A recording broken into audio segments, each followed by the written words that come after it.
Voted best burger in Miami, Latin Burger and Taco, the famous hot pink and black food truck, recently opened a brick and mortar space on Miracle Mile in Coral Gables. Cheers to our wine and our cups. Sorry it's not red. No. It shouldn't be a red Solo cup. Let's talk about Latin Burger and Taco. First, brick and mortar from the food truck. Why'd you choose Coral Gables? I guess being from Texas, I kind of always think if you're going to do it right. You know, let's if we're going to spend this amount of money, let's go to a place where we have a fighting chance to make it. It's a lot of foot traffic. It's a high end. You know, it's the Miracle Mile. It's been there for what, 50 years? Yes. I said if I'm going to do a Latin burger and a hamburger joint, let's go where there's some establishment. I'm not looking for. I'm not trying to build this. I've already done that. Right. The food trucks. That was I wouldn't say it was the easiest proposition in the world. So. In terms of the space, you've brought the truck into the restaurant a little bit. I want to talk about the art because you and I were chatting before while drinking our vino. That's it. About the art. What's the story behind the art? I'm a huge art fan. I love art. You know, once a year I try to treat myself to an original piece of art.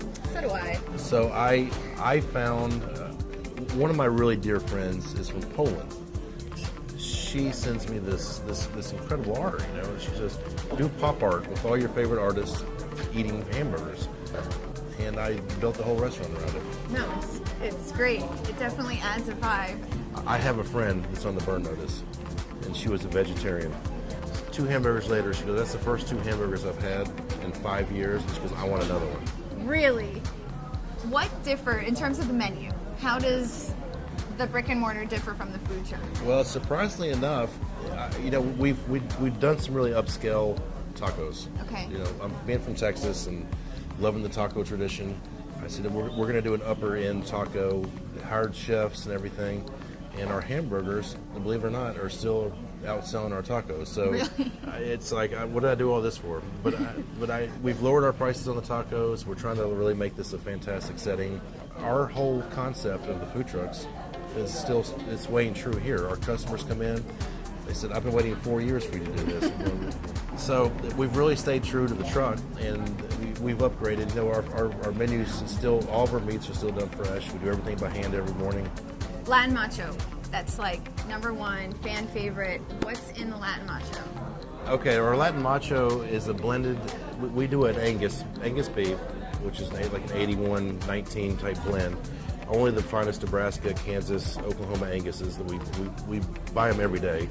We blend it with the chorizo, Argentine chorizo, very important Argentine. It's got to be Argentine chorizo. We've developed some special sauces over the year and special seasonings that we put in the bleats. Caramelized onion, you bite into this red pepper, pimento mayonnaise, goes into this meat. I want one right now. So do I. I'm starving. So I heard that, I haven't experienced it, but I did hear that your burgers are featured at Joe's Takeaway and at Tobacco Road. Is that? They are. Long story longer, they introduced me to Steven Saywitz, who's become probably my dearest friend. Steven came up to the truck one day. We were eating hamburgers, hanging out as buddies do. He says, this is the best hamburger I've ever had in my life. I'm going to serve this in the takeaway. So I went and met his mother, and she approved. She goes, I'll take the hamburger. So I was the first outside vendor in 100 years to ever be on Joe Stonecraft's menu. And that is freaking cool. It's like the highlight of my life is being, and I've done some pretty cool things, you know, being an athlete, what have you. Yeah. But when I saw a Latin burger on Joe Stonecraft's menu, I said I hit the big times. You man. did. That's the big times right there. I made the Hall of Fame of hamburgers. Final thing in his bucket list. I always wanted to own a hamburger restaurant. I figured that I was going to move into my favorite part in the Caribbean. I'm not going to mention where it is. And I was going to buy. Your hitman already has. I was going to buy this little hamburger place in the middle of the Caribbean, and that was going to be the end of me. But somebody convinced me. They said, you know, you're already in paradise. Why don't you do it here in Miami? And that's where the food trucks actually started. I ordered a food truck off the internet, like eBay. And now what am I going to do with this thing?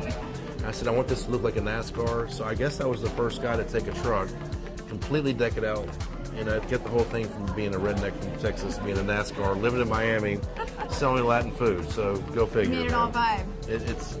We married it. You did. We made it. It looks. You're sitting here interviewing me. Something worked. Something's right.